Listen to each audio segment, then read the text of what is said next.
बलूचिस्तान के शहर क्वेटा में रशीदा बलूच और इनके शौहर रहीम ज़ेहरी के मुबैना अगवा के खिलाफ तुर्बत सिविल सोसाइटी की जानिब से तुर्बत प्रेस क्लब के सामने एहतजाजी मुजाहरा किया गया।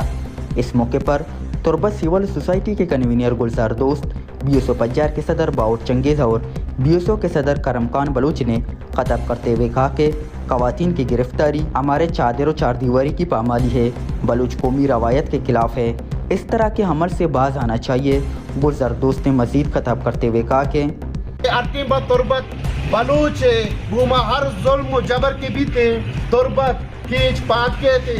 ई अवाल मा बलूच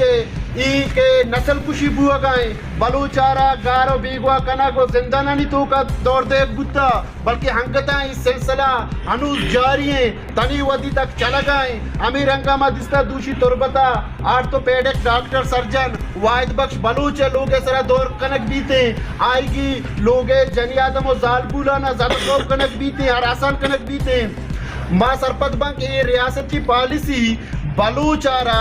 एक खित्ता तो का वती जिंदे सरजमीने सरा आएगी मालो मड्डी आ रहा दोस्ता भले बलूच को मारा इधर जिंदग बुआगा एक जसाबा ने लीते आएगी नस्ल कुशिया कना गाए नु में वास्ता बजने अबरेशे के नोहमाये तिपले चौक और रशीदा बलूचे वड़े जालबुला और चस्कन तो गारकन तो बीगवा का। मुकर्रिरीन ने कहा कि इस तरह के हमल से मजीद नफरत फैलेगी और दूरियां पैदा होंगे। गिदरोशिया पॉइंट तुर्बत। मज़ीद दिलचस्प मालूमात और ख़बरों से आगाह होने के लिए Gedrosia point Facebook page, Instagram, Twitter को फॉलो और यूट्यूब चैनल को सब्सक्राइब करें। बेल आइकॉन बटन दबाना ना भूलें।